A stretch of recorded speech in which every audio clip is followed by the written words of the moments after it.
இந்த உலகத்தில் யாரெல்லாம் நம்ம நல்லவங்கன்னு நினச்சோமோ அவங்க தான் கெட்டவங்க, யாரெல்லாம் கெட்டவங்க நினச்சோமோ அவங்க புறந்தான் நல்லவங்க. யாரை பற்றி சொல்கிறேன்னு தெரியுதா? நம்ம சினிமாவில் பூராமே அமெரிக்காவை தான் நமக்கு நல்லவனாக காட்டுவான்.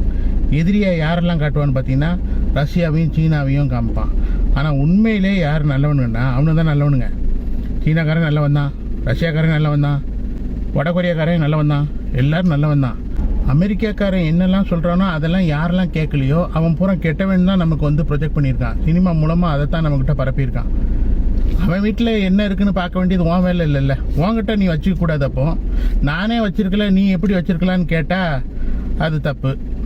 நான் ஊர்பட்ட இதை வச்சுருப்பேன் ஆனால் நீ வைக்கக்கூடாது, நீ வச்சுருந்தா அதை தீவிரவாதிங்கிட்ட கொடுத்துருவ அப்படின்னு சொல்கிறதெல்லாம் நியாயமா? இது அமெரிக்காவுக்கு எதிரான பதிவெல்லாம் கிடையாது. நல்லா தாடி கீடி வச்சுருக்கணும்னு நானும் முஸ்லீமும் கிடையாது, நானும் கிறிஸ்தவன் தான். ஆனால் இருக்கிறதுலே அயோக்கிய பயில்க அமெரிக்காக்கார பயில்க தான். அவன் சொன்னதை கேட்கலன்னா அவ்வளோ பயிலும் கெட்டவன். அவன் சொன்னதை கேட்டுக்கிட்டா நம்ம பிரதமர் எல்லாமே ஜென்டில்மேன் நல்லவன்.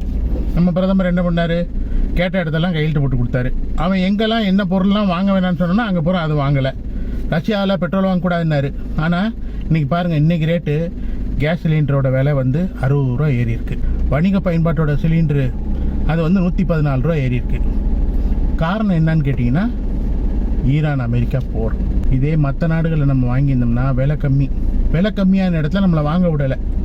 அவன் எங்கே விலை ஜாஸ்தியாக இருந்தாலும் அவன் எங்கே சொல்கிறானோ அங்கே தான் வாங்கணும். இதுக்கு பேர் தான் உலக அரசியல்.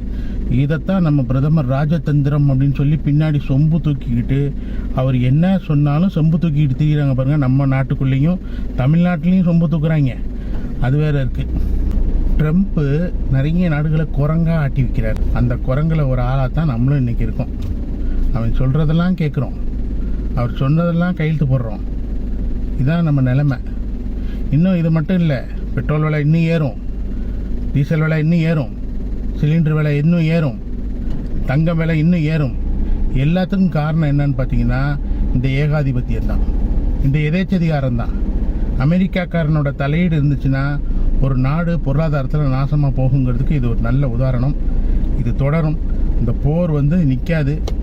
இப்போ பார்த்தீங்கன்னா ஈரானை வந்து அமெரிக்காவால் சமாளிக்க முடியல.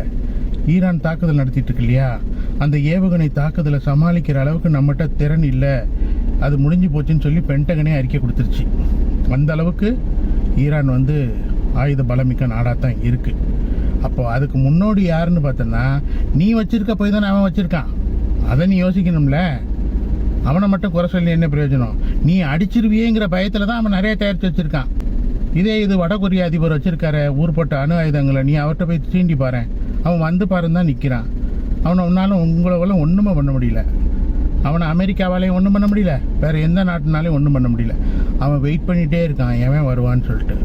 அவன்கிட்ட உங்கள் வீரத்தை காட்டுங்க. இங்கே நீங்கள் ஒவ்வொரு போரையும் நடத்துகிறப்போ பாதிக்கப்படுறது சாமானிய மக்கள் தான். ஒவ்வொரு விலைவாசியும் ஏறும். நீங்கள் காரணம் கேட்டாலே போர் காரணமா, சர்வதேச விலை காரணமா அப்படின்னு ஒரு சிம்பிளாக ஒரு வார்த்தையை சொல்லிவிட்டு உங்களுக்கு தேவையான வசதி, உங்களுக்கான வாய்ப்புகள் எல்லாமே கிடைக்கும்.